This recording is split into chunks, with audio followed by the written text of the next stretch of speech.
사랑합니다.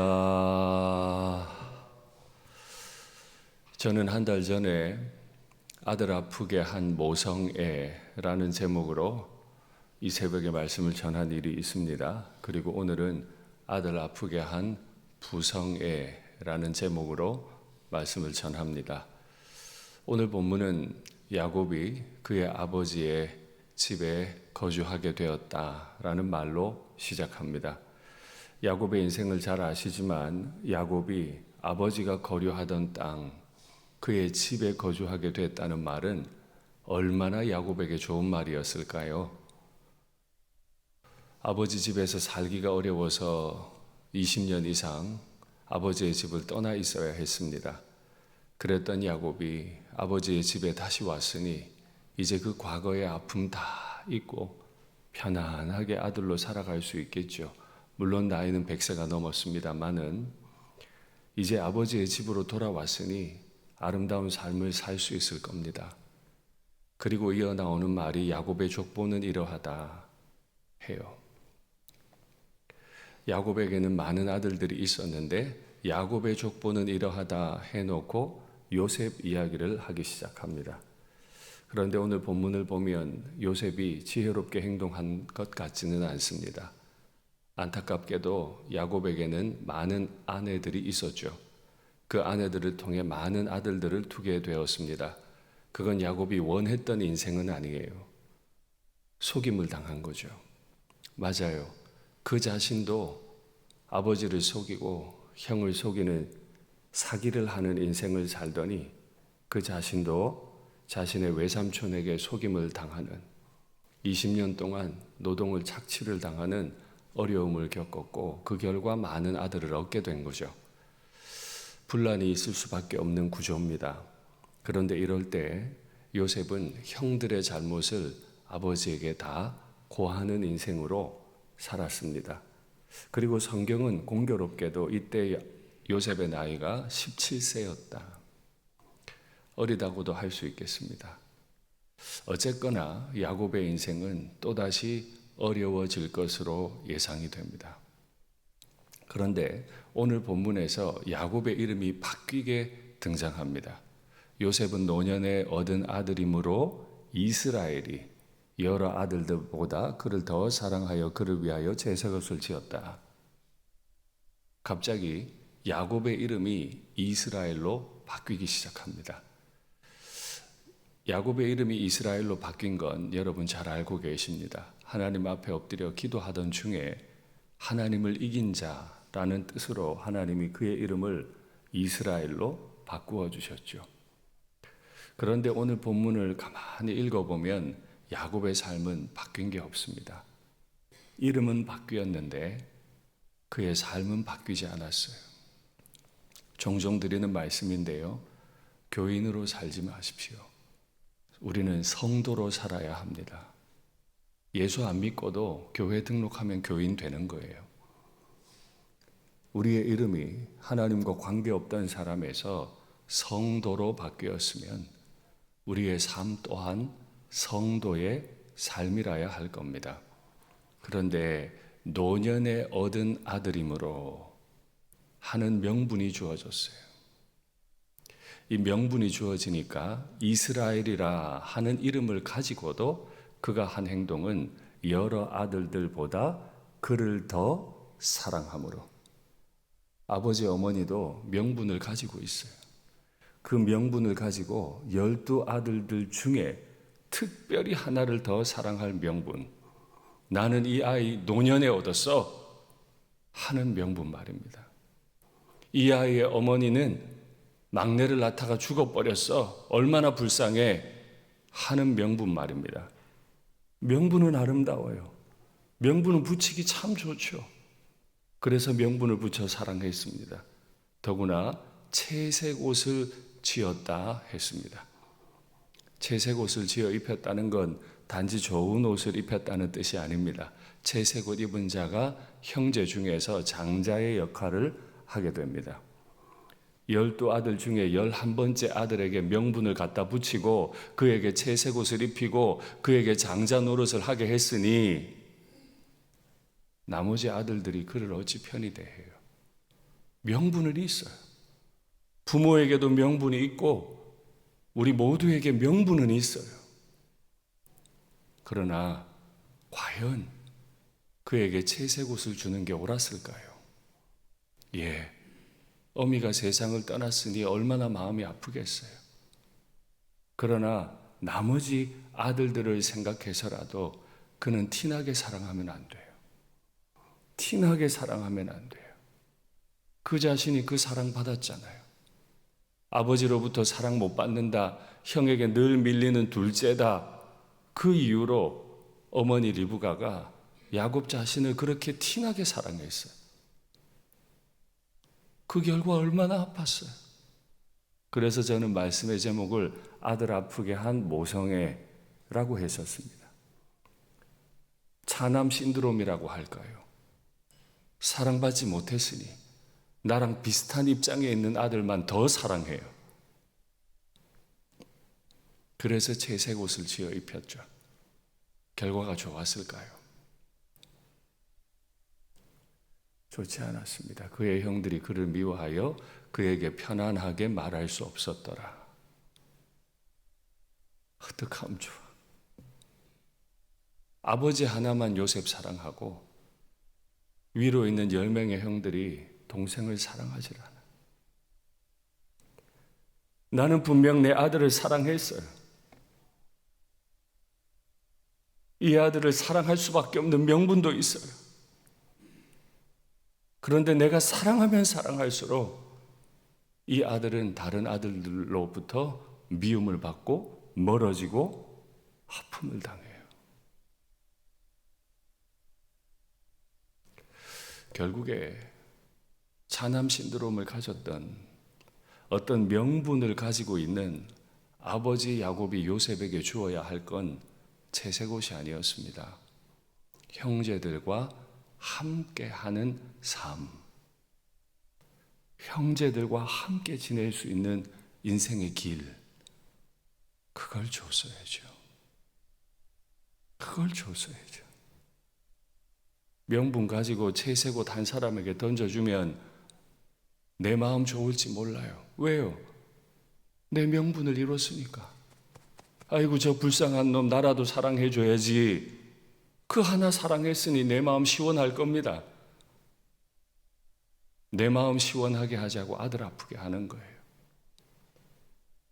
명분을 이루느라고 나머지 아들들에게 미움의 이유를 자꾸 만드는 거예요. 맞아요. 이제 요셉은 17밖에 안 됐어요. 요셉의 나이가 강조되면 강조될수록 아버지가 잘못했다는 게 드러나는 거죠. 맞아요. 내가 아무리 내 새끼 사랑해도 부모의 사랑만큼 숭고한 사랑이 없다 할지라도 그 과정이 잘못될 수 있습니다. 아무리 숭고한 사랑이라도 방향이 잘못되었을 수 있어요. 그러니 생각해야 돼요. 오늘 말씀을 전하는 목사의 사랑이 편애일 수 있고 성도들 사랑이 편애일 수 있다. 우리의 사랑은 얼마든 치우칠 수 있어요. 집안에서도 치우칠 수 있고 교회에 와서도 우리의 사랑은 늘 편애일 수 있어요. 치우칠 수 있어요. 그 어떤 명분을 걸어도 끝을 보면 알아요. 끝을 보면. 채색 옷을 입었던 그 아들이 어찌 되었는지는 여러분 아실 겁니다. 결국에 편하게 말도 할 수 없었던 형들이 동생을 팔아버립니다. 이러려고 채색 옷 입혀준 건 아닐 텐데요. 외로워져 버려요. 형제들과 더 이상 살 수도 없게 돼요. 그런데 일이 이렇게 전개되기 전에 한 단계가 더 있습니다. 요셉이 꿈을 꾸게 됐죠.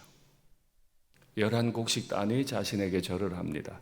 하늘의 해와 달과 11별이 자신에게 절을 합니다.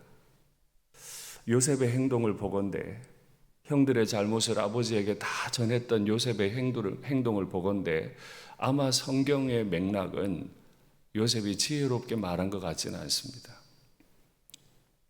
그랬더니 형들의 기분도 나빠졌고 아버지도 그를 책망했습니다. 이 말을 마음에 두기는 했지만 그건 지혜롭지 않은 말이었다고 책망하기는 해요.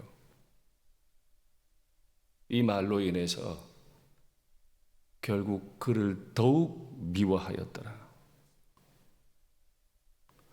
꿈은 하나님이 주신 걸 겁니다. 이 꿈대로 되었으니까요. 꿈은 우리의 가슴 속에 그 꿈은 하나님 아버지가 넣어주실 수 있어요. 그런데 문제는 이 꿈을 담은 그릇이 온전치 못하면, 하나님의 꿈을 가진 우리 그리스도인들이 온전치 못하면, 그 꿈을 이루어가는 우리가 온전치 못하면 미움을 더 만들 뿐이에요. 결국 큰 아픔을 겪게 되었죠. 오랜 시간이 지났습니다. 흉년이 들었습니다. 그리고 형들이 요셉인 줄 모르고 곡식을 얻으러 왔습니다. 요셉은 형들을 죽일 수 있습니다. 복수할 수 있습니다. 그러나 요셉은 이렇게 말합니다. 그의 형들이 또 친히 와서 요셉의 앞에 엎드려 이르되 우리는 당신의 종들이니이다. 요셉이 그들에게 이르되 두려워하지 마소서. 내가 하나님을 대신하리이까. 내가 하나님을 대신하리이까. 당신들은 나를 해하려 하였으나 하나님은 그것을 선으로 바꾸사 오늘과 같이 많은 백성의 생명을 구원하게 하시려 하셨나니 당신들은 두려워하지 마소서.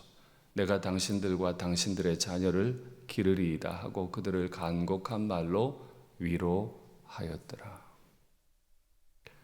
우리는 하나님 나라의 채색 옷을 입은 사람들이죠. 우리가 잘한 게 있어서 하나님 나라 가는 거 아니잖아요. 요셉이 잘한 게 있어서 채색 옷을 입은 게 아니죠. 허물과 죄로 인해 죽었던, 지옥으로 갈 인생이 너무 불쌍해서 하나님이 우리에게 구원을 주신 거 맞죠? 하나님 나라의 채색 옷을 입은 사람이 가질 태도는 내가 하나님을 대신하리이까. 이렇게 말하는 거예요. 내가 하나님인 것처럼, 하나님을 위하는 일인 것처럼 특정한 사람을 편애하고 특정한 일에 대해 열정을 가지면 이제 나머지는 소외되고 아픔을 당할 겁니다. 그들의 마음 속에는 내가 하나님을 대신하는 거예요. 나만큼 이 아이들 사랑하는 부모 없고, 나만큼 이 교회 사랑하는 사람 없고, 나만큼 이 사역을 사랑하는 사람 없고, 나머지를 다 배제합니다. 나머지를 아프게 해요. 둘러보십시오. 내 옆부터 보십시오. 나의 어떤 말이, 나의 어떤 행동이 누군가를 아프게 하지 않는가. 요셉은 충분히 그럴 수 있는 위치에 섰지만 그는 첫 번째 내가 하나님을 대신하리까. 기억하십시오. 부모의 사랑도 얼마든 왜곡될 수 있고요. 목사의 사랑도, 성도의 사랑도 얼마든 왜곡될 수 있습니다. 그래서 기도하면서 조심해야만 하죠. 그러면 어떻게 할까요? 위로하였더라. 위로하되 간곡한 말로 위로하였더라. 17살에 행한 행동과 30이 넘어서 행한 행동이 좀 차이가 나네요. 어려서는 고자질하고 어려서는 형들의 속을 뒤집어 놓는 아이더니 이제는 간곡한 말로 위로하는 사람이 됐네요. 오래전 하나님이 요셉에게 꿈을 꾸게 하신 이유는 뭘까요? 요셉아, 너 국무총리 된다? 높여질 거다? 높여줘서 뭐 하게 해요? 하나님 대신하게 해요? 국무총리 돼서 뭐 하게 해요? 하나님 대신하게 해요? 아니요. 하나님이 우리에게 꿈을 꾸게 하신가? 하나님을 대신하지 말고 위로하라고. 위로하라고. 첫째는 첫째대로 위로하고, 둘째는 둘째대로 위로하고, 12번째는 12번째로 위로하고, 위로하는 자가 되라고. 저는 기도합니다. 제가 제 목회의 생활을 언제까지 할 수 있을지 저는 알지 못하지만 주님 앞에 기도합니다. 주님, 목사로 사는 동안 우리 성도들 위로할 수 있게 해주십시오. 학자의 눈과 학자의 귀와 학자의 입을 저에게 더하셔서 위로 잘하는 목사가 되게 해주십시오. 우리 주님께서 우리 모두를 위로해 주신 것처럼 우리는 우리 서로에게 위로가 될 수 있으면 좋겠습니다. 말씀을 맺겠습니다. 부모님의 사랑만큼 숭고한 사랑은 없습니다.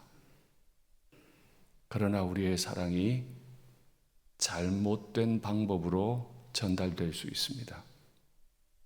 내 숭고한 사랑이 내 아들과 딸을 얼마든 아프게 할 수 있습니다. 성도를 향한 목사의 사랑도 얼마든 편애에 빠질 수 있고, 목사와 사역을 또 서로를 향한 성도의 사랑도 얼마든 편애에 빠질 수 있습니다. 하나님을 대신하려 하지 마시고 서로를 잘 위로하시는, 하나님의 위로를 잘 전하시는 오늘 하루와 우리의 평생이 되면 좋겠습니다.